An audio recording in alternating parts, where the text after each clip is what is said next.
Den dobrý, já přepřasčám, že nemluvím po polsky. My name is MICHAL MAREK and I will present here some results which were obtained by me and my colleague from the Institute of Global Change Research, Czech Academy of Sciences.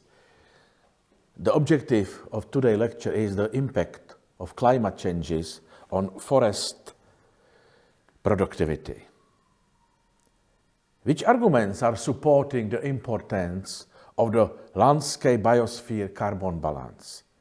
Forests are a very important player. Why? Because commonly occupied large area, important element of landscape.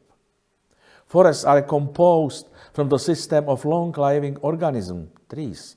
It means that they play the role of long-term bio-integrators of local environment.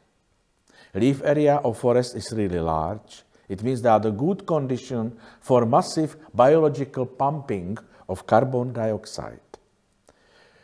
Which are limits for forest biological CO2 pumps? Carbon uptake is strongly dependent on the solar radiation input, limitation for different geographical localities. Carbon uptake is dependent on the photosynthetic performance. Photosynthesis is limited by supply of nitrogen in the assimilatory tissue, local environment, site quality. And carbon uptake is strictly dependent on adequate water supply. But it's possible to say that carbon uptake in the forest is strongly affected by foresters' phytotechnics, by foresters' actions. Here you can see the very simple figure about the carbon and water vapor exchange between the forest stand and atmosphere pedosphere. Very important is uptake of carbon dioxide via the photosynthesis and efflux of carbon dioxide via the decomposition and respiration activities. Of course, all is very strongly dependent on the solar radiation input. Current output of this biological carbon pump is really very big, amounts to practically 20 gigatons carbon dioxide per year. And the current problem of not only the forestry is the global change. And which factor of global change manifestation are particularly important? I will show you the examples from the Czech Republic. Increase air temperature. Yes, here you can see some old manifestation which is showing how really the air temperature is increasing during the last 100 years. It's really a phenomenon which is a common and which is very important. Change in solar radiation conditions.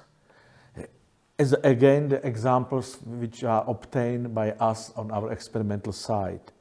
The solar irradiation in atmosphere clearness is not significantly changing during the recent years. It means that really the changes in solar radiation input is not so important factor.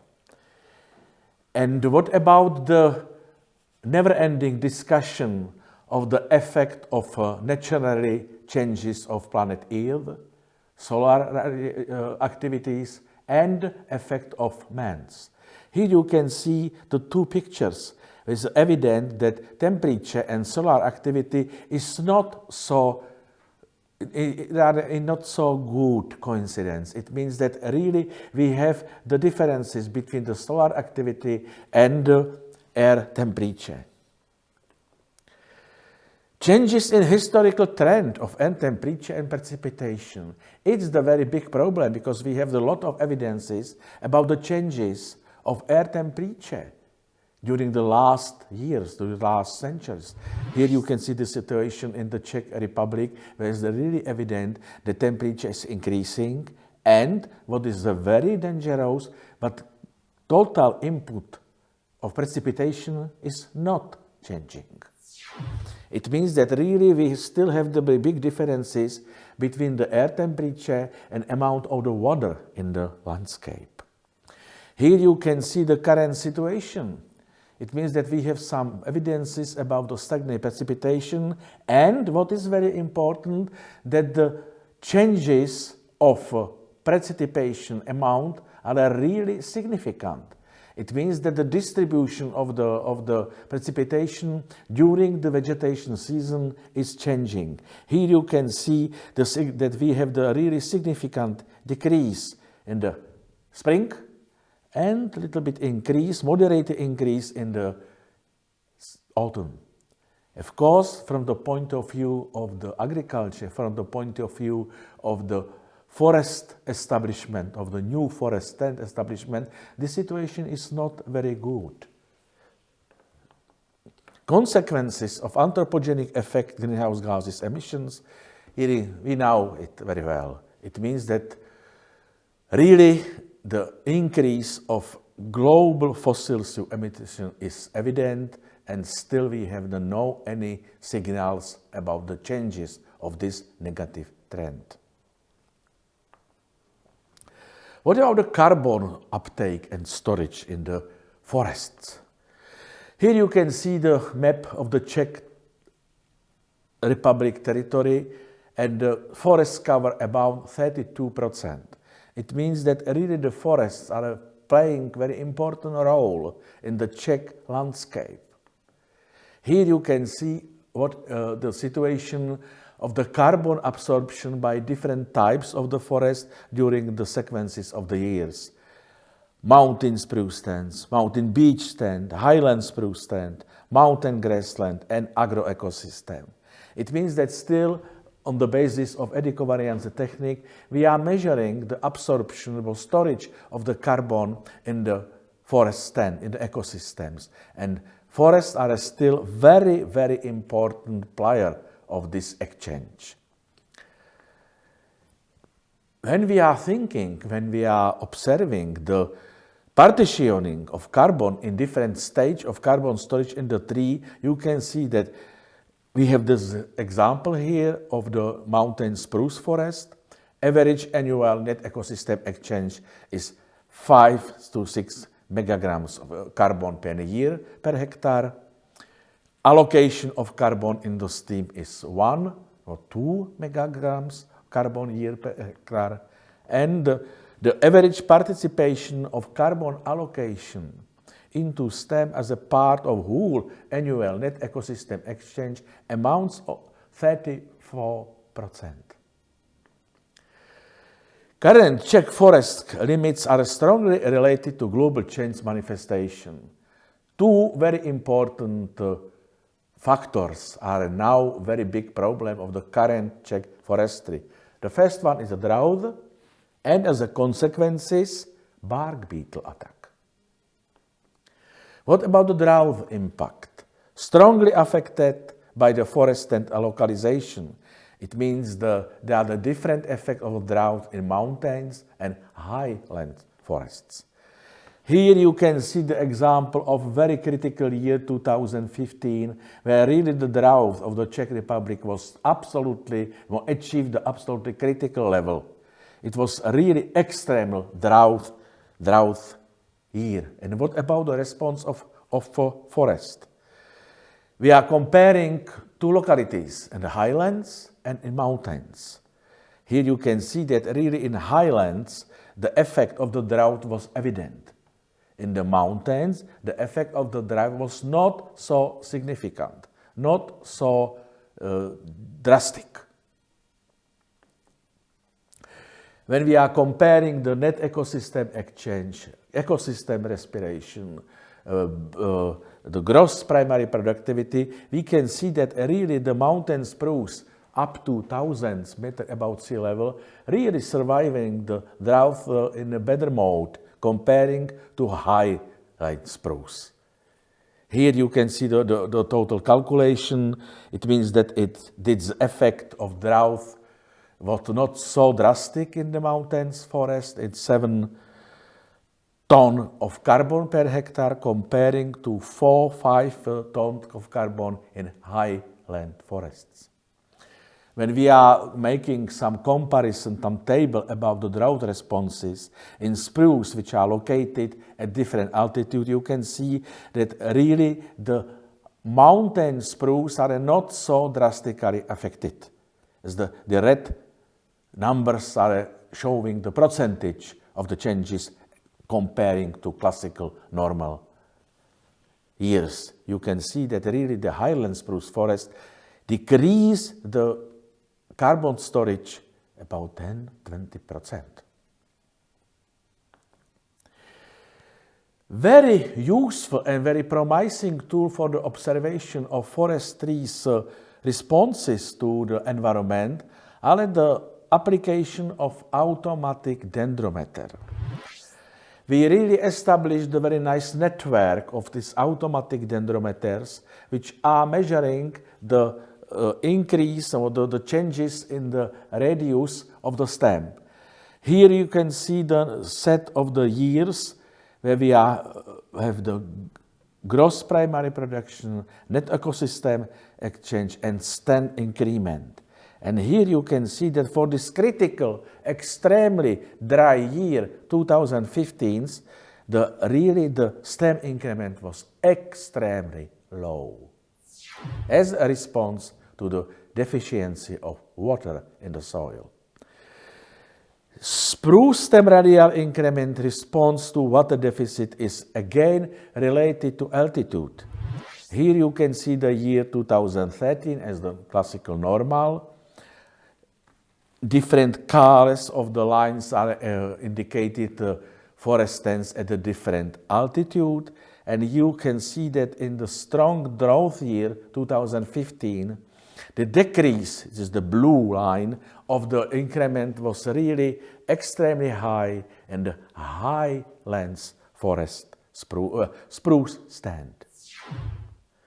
It means what is evident? It's evident that the current climatic conditions in the Central European regions are not suitable for growing Norway spruce at lower and middle altitudes, and that forest management must react immediately to this situation.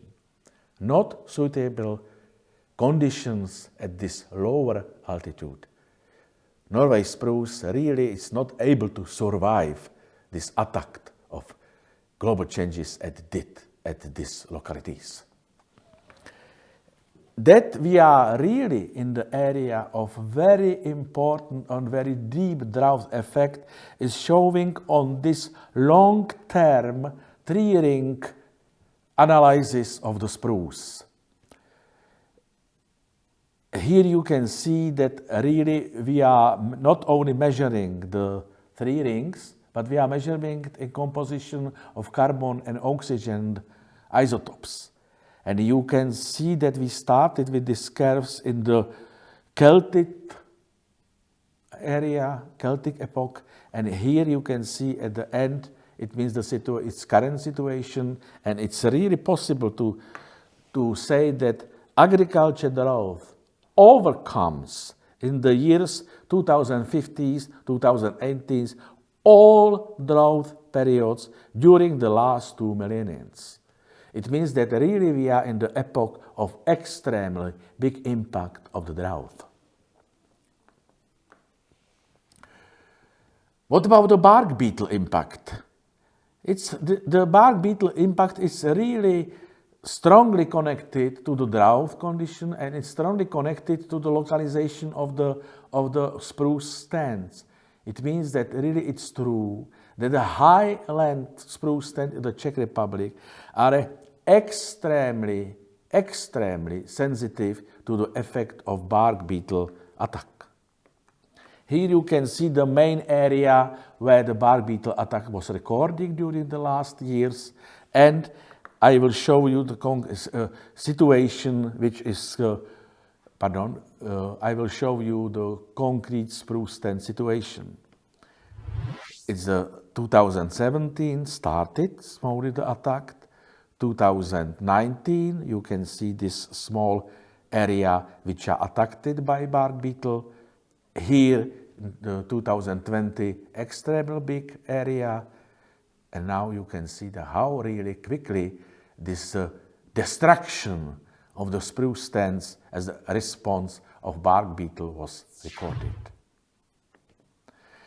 This problem is related to the not very nice situation when we are really calculating that forests are a carbon storage. The situation was changed. You can see that in the last years, the Czech forests are not the storage of the carbon, but are sources. It's really a very bad situation from the point of view of our total carbon balance calculation. At the end of my lecture, I will try to summarize some concluding remarks.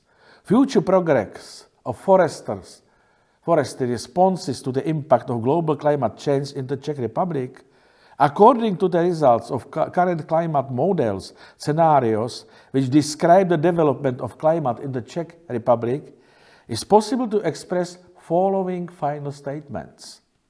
The first one, climate of the Czech Republic is really warmer. Deficiency of water during the growing season starting to be every year reality, especially because this changing of distribution of the precipitation. The traditional forestry based on spruce forest monoculture starting to be practically impossible or extremely complicated. The climate-smart forestry could be a new alternative of forest social role, especially under the current situation when the carbon sink in the Czech forest is decreasing.